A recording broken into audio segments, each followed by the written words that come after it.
Hey guys, it's Rushy here. How you all doing? Back with another Q&A video. So the question today comes from Omar. He's a long-term subscriber of the channel and a dedicated chem player. A shout out to Omar. The question was why in a previous video I mentioned it's not a wise idea to use stand heavy punch as a meaty.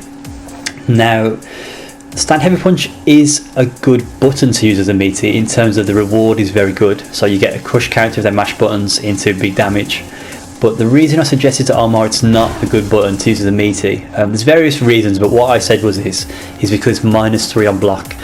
Now, when you go for a meaty, so we're not talking meaty throws, meaty normals, you want something that's confirmable into a special to get you the knockdown again. You want something that's going to maintain pressure as well. So this is something I'm working on myself at the moment, but think about it logically.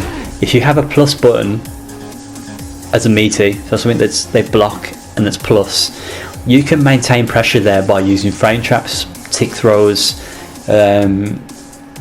You have more options there. You can go for, like, if they walk back after the plus buttons, because they know it's plus, they may walk back. You can catch them walking back. They may even disrespect the plus button because they know it's plus, they're minus. So they'll EXDP maybe because they think you're going to go for a frame trap or tick throw, so you'll leave a gap. So there's various reasons, plus points, why you'd want to go for a plus button as a meaty. Now let me just show you the reward. I'm not going to say the risk reward, but the reward you get from different meaties. So I'm going to go for two very basic meaty situations. They're not manual time meaties. Well, one is, but sorry, they're not auto meaties. I'm going to manually time both. So the first one, I'm going to go for that confirm.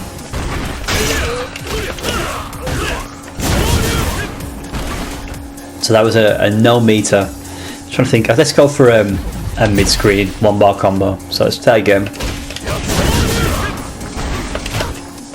And the other thing that's very difficult as well is if you want to use that heavy punch as a meaty, it's 8-frame startup, so it's very slow. So it can be tricky to land meaty because it's so slow. That's another thing to mention as well. Let's try again.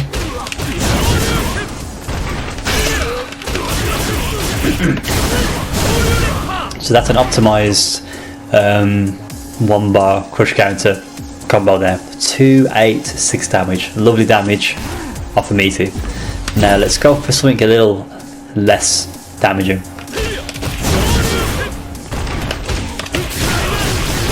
You can see not really that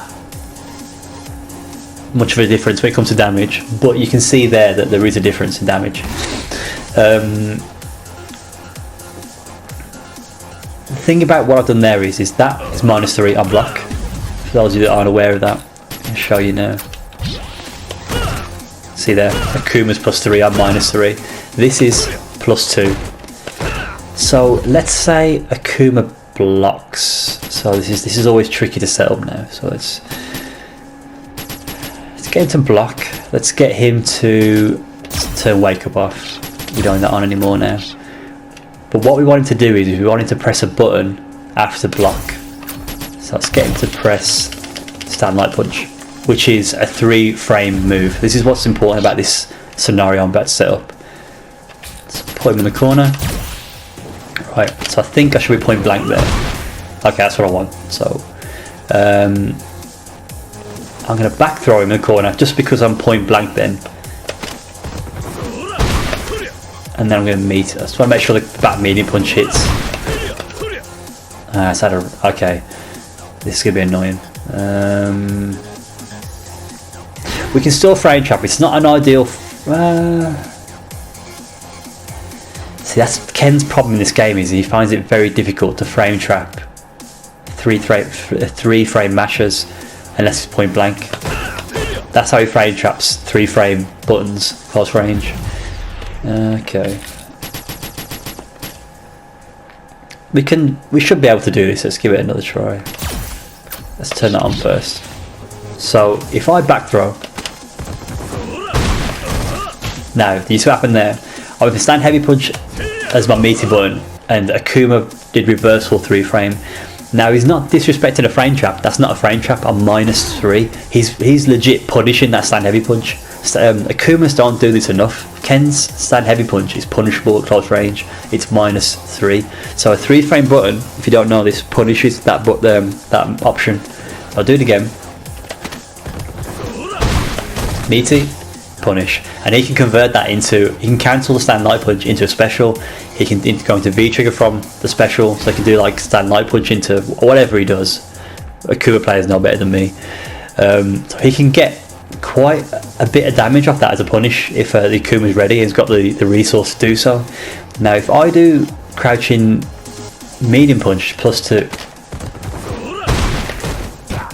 he can't punish it obviously because I'm plus. It's not punishable. Oops, didn't want that to happen. So let's do that again. You see that? Okay, it's perfect. That frame trap there. So he mashed 3-frame after my crouching medium punch, and you got a counter hit. It's because my crouching medium punch is +2. It allows me to continue pressure.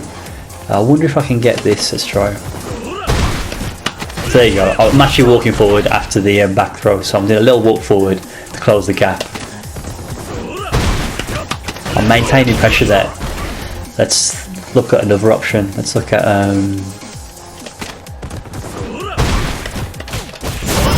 there you go, another frame trap there. The delay between the light buttons. But you can see what I'm trying to illustrate is you don't get any that you're giving up pressure if you use that as a Meaty.